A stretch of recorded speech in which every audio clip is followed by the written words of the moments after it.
Que a graça e a paz de nosso Senhor e Salvador Jesus Cristo seja abundante no seu coração, também em toda a sua família e em toda a sua casa.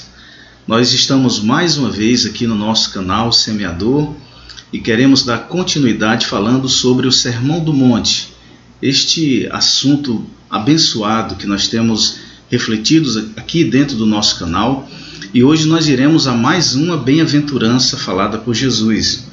Nós iremos hoje ao versículo 8, tá certo? Livro de Mateus, capítulo 5, versículo 8. Quero fazer essa leitura e hoje certamente é um vídeo todo especial. Essa bem-aventurança de Jesus é uma mensagem que fala muito ao nosso coração, que nos faz refletir, que nos faz pensar e certamente nos leva a tomar decisões maravilhosas na nossa vida espiritual diante de Deus. Mateus capítulo 5, versículo 8, a palavra de Deus nos diz: Bem-aventurados os limpos de coração, porque eles verão a Deus. Sabe, eu acredito que qualquer pessoa que um dia iluminado pela palavra de Deus, ele vai sentir a necessidade, o desejo, a alegria de ver a Deus. A verdade é que nós, como cristãos, temos experiências espirituais, a gente sente a presença de Deus, a gente tem uma vida de oração e pela fé a gente acredita que Deus está conosco, como na verdade Ele está. Mas observe que essa promessa de Jesus é uma promessa excelente, ela excede ao nosso entendimento. Jesus está nos falando agora daquele que vai ver a Deus, daquele que vai estar diante do trono, daquele que vai ter o privilégio, a honra de poder subir no arrebatamento ou ser ressuscitado do sepulcro para se encontrar e estar diante de Deus. Agora, Jesus ele nos fala de uma condição, e essa condição está justamente dentro dessa bem-aventurança que nós estamos refletindo aqui nesse nosso vídeo. Ele diz que bem-aventurados os limpos de coração. Olha, quando a palavra de Deus fala de coração, está falando basicamente de valor espiritual, daquilo que é uma espécie de uma porta de entrada, seja de Deus, seja do pecado. Então, sempre quando fala sobre a vida espiritual, se trata a palavra coração.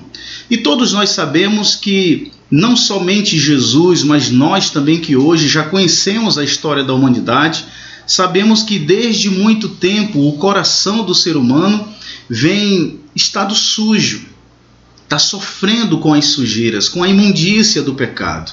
Desde os tempos mais primitivos, desde que Adão e Eva pecaram contra Deus, que seus corações foram corrompidos, que seus corações foram sujos, que esses corações agora começaram a herdar o pecado, e a dificuldade que se tem agora das pessoas entenderem, das pessoas se chegarem a Deus e sentirem a presença de Deus, é justamente por esta razão, porque os corações estão sujos, os corações estão pesados, mas muitos não são da palavra de Deus, mas sim do pecado.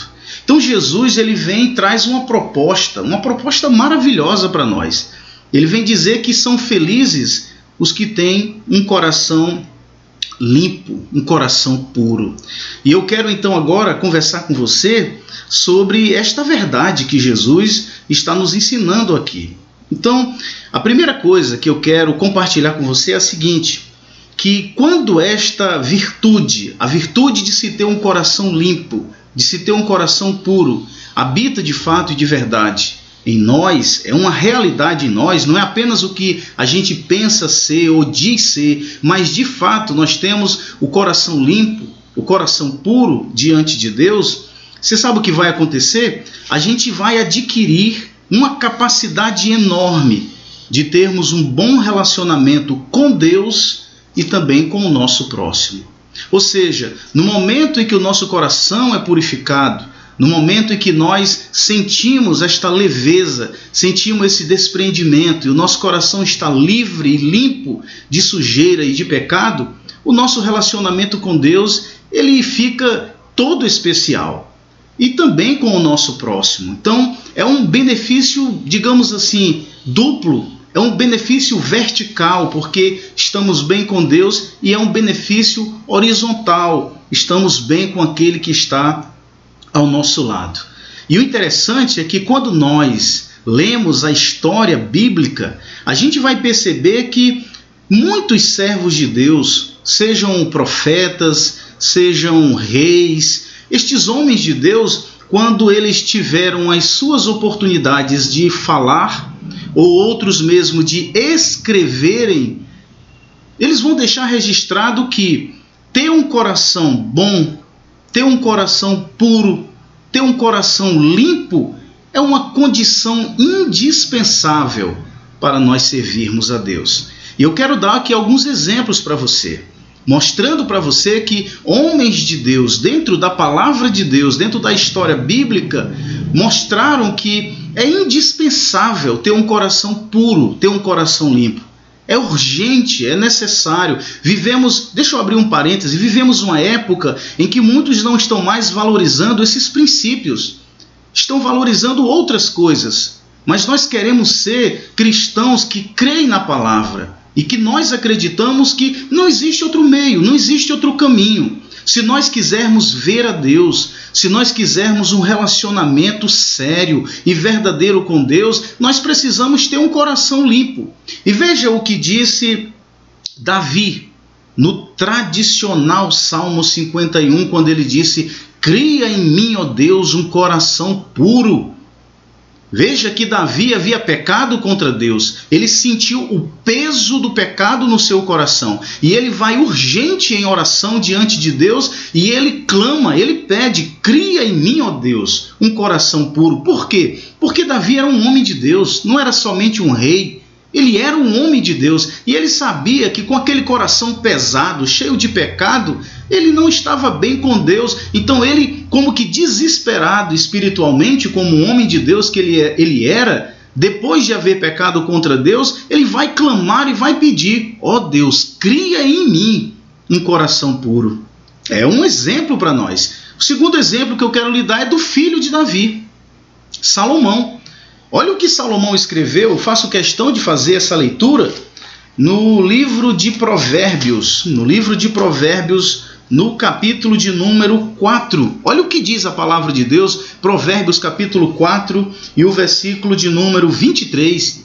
Salomão diz: sobre tudo que se deve guardar, guarda o teu coração, porque dele procedem as saídas da vida. Salomão era um homem muito sábio, e pelo Espírito de Deus e pela sabedoria que Deus lhe deu, ele sabia das muitas investidas maliciosas do pecado para querer entrar no coração de um homem, seduzi-lo, enganá-lo e destruir, arruinar a sua vida. E ele disse: gente, o coração é de onde procede todas as coisas. Então, sobre tudo que você deve guardar, você guarda o seu ouro, como se Salomão quisesse dizer, você guarda suas riquezas, você guarda segredos, você guarda coisas que você acha importante, pois ele está dizendo: eu quero falar para você de uma coisa importante, o seu coração, então guarde o seu coração. Olha o que disse também Isaías, profeta Isaías. Nós conhecemos a história do profeta Isaías, da vida profética daquele homem de Deus, que por um sério tempo, um tempo ali de muito desvio da presença de Deus, de muito abandono da fé, e o povo chegava diante de Deus com seus sacrifícios e com seus lábios, eram palavras bonitas, eram músicas, eram orações, mas Deus vai revelar ao profeta Isaías que aquele povo se aproximava de Deus com os seus lábios, mas o seu coração estava longe de Deus. Então nós entendemos também pela pessoa de Isaías que é preciso sim ter um coração puro, um coração limpo, ter um coração que agrade a Deus.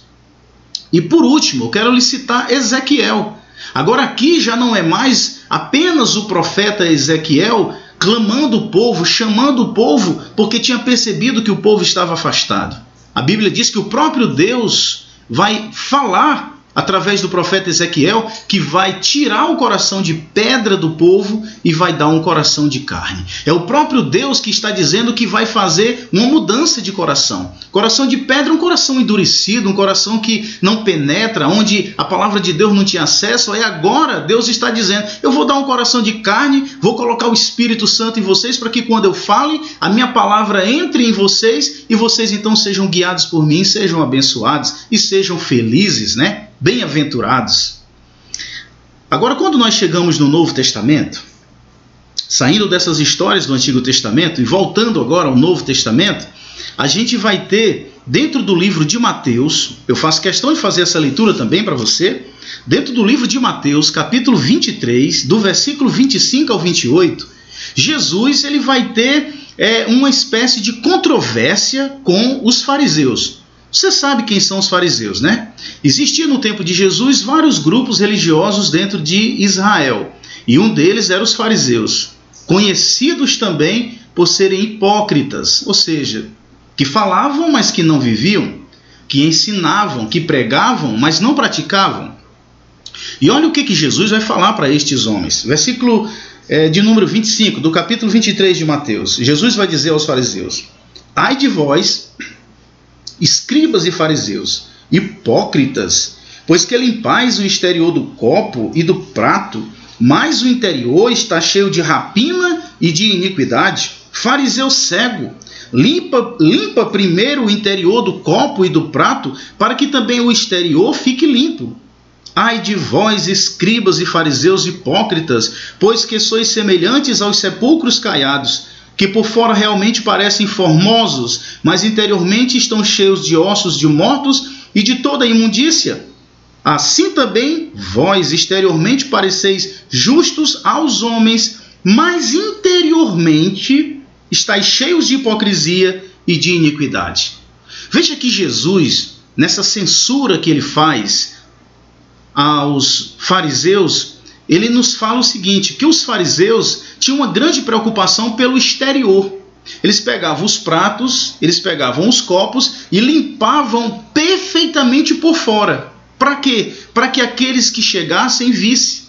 Então se via um copo perfeitamente brilhoso, limpo por fora. O prato da mesma forma. Só que Jesus disse que dentro vai ter rapina, vai ter iniquidade, vai ter sujeira. Da mesma forma, Jesus vai dizer que eles são semelhantes a sepulcros caiados. O sepulcro caiado, um túmulo bem feito, está pintado, bem caiado, e as pessoas passam e vê e dizem, um monumento, está bem construído, está bem pintado, tem aparência. Mas o que Jesus vai dizer? No interior existem ossos, existem, como diz a expressão, imundícia por conta de um corpo que se decompôs. Aí Jesus vai dizer que deveria tratar de quê? Tratar do interior. Eu quero aqui entender que Jesus está querendo nos dizer que não adianta eu mostrar uma aparência, chegar aqui diante de você e querer apresentar um homem bonzinho, alguma coisa desse tipo, ou querer colocar uma máscara. Deus conhece o meu coração. Deus sabe como está o meu coração. Essa palavra aqui é uma palavra que nos chama realmente, que nos dá uma sacudida. Deus está nos chamando assim e está dizendo, lembre-se do seu coração, você precisa de um coração puro, você precisa de um coração limpo, você quer ver a Deus? Então não pense que a religião vai te garantir, não pense que suas boas obras vão te garantir se o seu interior estiver sujo. Precisamos considerar essa palavra de Jesus, coração puro, coração limpo, para aqueles que realmente querem ver a Deus. Você sabe, numa descrição assim mais teológica, mais formal, significa, sabe o quê? Ser limpo de coração significa pureza interior. Significa que alguém foi purificado das imundícias morais. É aquilo que eu falei, assim como em Adão nós estávamos caídos, mas no momento em que somos justificados pela fé em Jesus, nós somos lavados, nós somos purificados dessa imundícia e recebemos um coração limpo. Não apenas uma estética, não apenas um caiado, não apenas um verniz, não apenas uma estrutura aos olhos dos homens, mas principalmente aos olhos de Deus. Isso fala de um coração puro no seu relacionamento com Deus. Mas para mim encerrar, eu não posso me esquecer, eu preciso afirmar para você que um coração puro também nos dá capacidade de viver uma vida feliz e abençoada com o nosso próximo. Sabe como? Se eu tenho um coração puro, então eu sou íntegro, eu sou sincero, eu estou livre de toda falsidade. Então o meu irmão, o meu próximo que está do meu lado, ele não vai sofrer danos da minha parte. Eu não irei feri-lo, não irei agredi-lo, não irei maltratá-lo. Sabe por quê? Porque um coração bom e limpo e puro diante de Deus, ele é feliz porque serve e agrada a Deus, mas também respinga sobre os homens, cai sobre os homens, cai sobre a nossa comunhão com o próximo, o nosso relacionamento entre seres humanos. Portanto, eu quero finalizar este vídeo dizendo para você, é muito importante o que Jesus está te dizendo e me dizendo também. Bem-aventurados os limpos de coração, porque estes verão a Deus. Eu espero que o seu coração esteja bem, espero que o seu coração esteja limpo, que o seu coração esteja puro e porventura, se em algum momento da nossa vida alguma coisa quer manchar, quer sujar o nosso coração, clamemos ao nosso Pai, busquemos a Ele, peçamos a Ele e Ele certamente vai nos ajudar. Seja feliz, tenha um coração puro e brevemente veremos a Deus. Que Deus te abençoe em nome de Jesus. Amém.